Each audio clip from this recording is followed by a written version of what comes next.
हमारे 1,00,000 करोड़ रुपए के ऐतिहासिक बजट में किए जाने वाले कैपिटल एक्सपेंडिचर, अध्यक्ष महोदय, उनको दुगनी बढ़ोतरी दी गई है, दुगनी, डबल कर दिए गए हैं, जो कि पिछले बजट के इतिहास में पिछली बार 15,000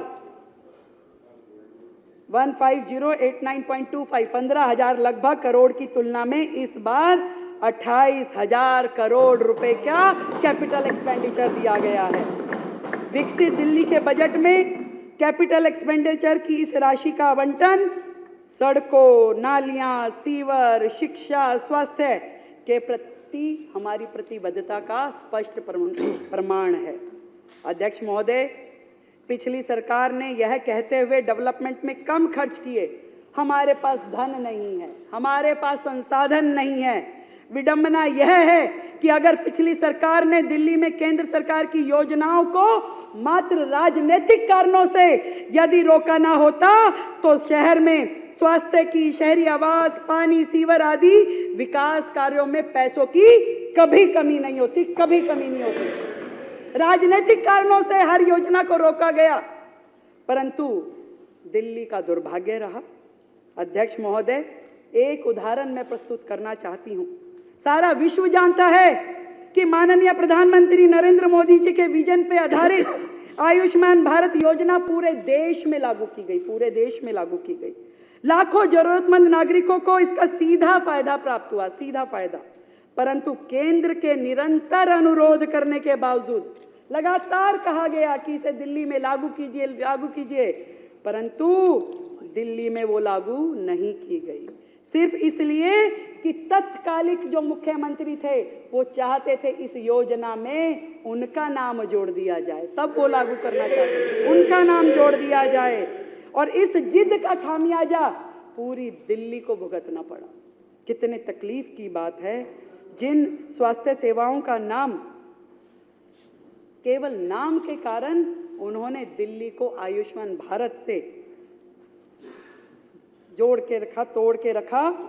आज इस सदन में मैं बड़े हर्ष के साथ ये बताना चाहती हूँ कि सरकार ने जिस दिन अपना कार्यभार लिया, शपथ के तुरंत बाद पहली कैबिनेट की मीटिंग करके आयुष्मान भारत को दिल्ली में लागू करने का निर्णय लिया गया, और ये योजना बहुत जल्द अब दिल्ली में लागू हो जाएगी, जिसके माध्यम से दिल्ली के लोगों को प्रधानमंत्री जन आरोग्य योजना, आयुष्मान आरोग्य मंदिर और प्रधानमंत्री आयुष्मान भारत इंफ्रास्ट्रक्चर मिशन जैसी योजनाओं के रूप में बेहतरीन स्वास्थ्य सेवाएं उपलब्ध हो पाएंगी। हमारी सरकार ने किया, अध्यक्ष महोदय, और ये निर्णय भी लिया कि प्रधानमंत्री जन आरोग्य योजना में केंद्र के द्वारा दिए जा रहे 5 लाख रुपए के इंश्योरेंस के साथ साथ दिल्ली सरकार उसमें टॉप अप करके और 5 लाख रुपए का अतिरिक्त इंश्योरेंस दिल्ली के लोगों को देगी।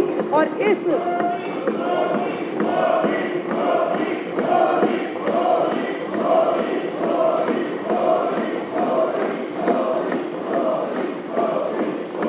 तरीके से दिल्ली की जनता को अब 10 लाख रुपए का इंश्योरेंस मिल पाएगा, और जिसके लिए हमने लगभग 2,144 करोड़ रुपए आवंटित करने का प्रस्ताव किया है।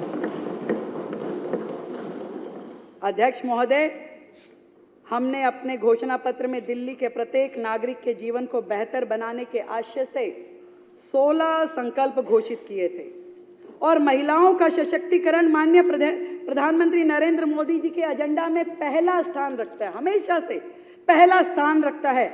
वही एकमात्र व्यक्ति थे जिन्होंने जब 2014 में सरकार बनी तो लाल किले की दीवार पे वहां खड़े होकर के, जो लोगों के ध्यान में भी नहीं थी समस्या, पूरा का पूरा देश जिस ओपन डेफिकेशन से गुजर रहा था, प्रधानमंत्री जी ने महिला शौचालयों की बात करी और पूरे देश में शौचालय बनाए गए।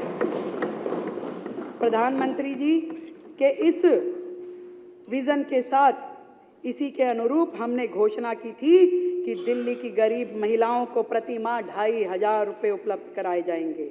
और मुझे ये बताते हुए अत्यंत खुशी है कि न केवल इस योजना को महिला समृद्धि योजना के तौर पे लागू करने का फैसला 2025-26 में इसके हेड में हमने 5100 करोड़ रुपए का प्रस्तावित प्रावधान किया है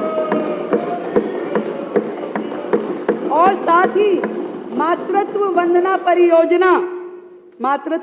परियोजना के अंतर्गत जिसमें 21,000 रुपए गर्भवती महिलाओं को और 6 पोषण किट दी जाएगी, उसमें 210 करोड़ रुपए का प्रावधान किया है। पिछली सरकारों के विपरीत हमारी सरकार की नीतियां गरीबों को गरीब बनाए रखने और मध्यम वर्ग को बदहाल करने वाली नहीं होगी। सर्वे भवन्तु सुखिना, सर्वे सन्तु निरामया। ये भारतीय दर्शन के प्रेरित होकर हमारी सरकार झुग्गी बस्तियों में, अनारक्षित कॉलोनियों में, मध्यम वर्ग, उच्च वर्ग के इलाकों में रहने वाले दिल्ली वासियों की सुख सुविधा और स्वास्थ्य की समुचित व्यवस्थाएं करेगी। अध्यक्ष महोदय, जैसा कि मैंने पहले कहा है, पिछली सरकार के फाइनेंशियल मिसमैनेजमेंट की वजह से पिछले साल के बजट में निर्धारित खर्च की प्रतिबद्धता संसाधनों के अभाव में पूरी नहीं की जा सकी। अतः चालू वित्त वर्ष में आय और राजस्व की स्थिति को देखते हुए वित्त वर्ष 2024-25 के संशोधित बजट के अनुमानों को घटा करके 69,500 करोड़ करने का प्रस्ताव है। इस प्रस्तावित संशोधित बजटीय अनुमानों में 54,706 करोड़ रुपए का आवंटन राजस्व व्यय पर और 14,794 करोड़ रुपए का आवंटन पूंजीगत व्यय के ऊपर किया जाना प्रस्तावित है। 2024-25 के अनुमोदित बजट अनुमानों के में स्थापना और अन्य व्यय के लिए 37,000 करोड़ का प्रावधान किया गया है। संशोधित अनुमानों में इसे घटा करके 36,650 करोड़ रुपए कर दिया गया है। इसी प्रकार योजनाओं, कार्यक्रमों, परियोजनाओं के लिए अनुमोदित 39,000 करोड़ के संशोधित अनुमानों को घटाकर 32,850 करोड़ रुपए।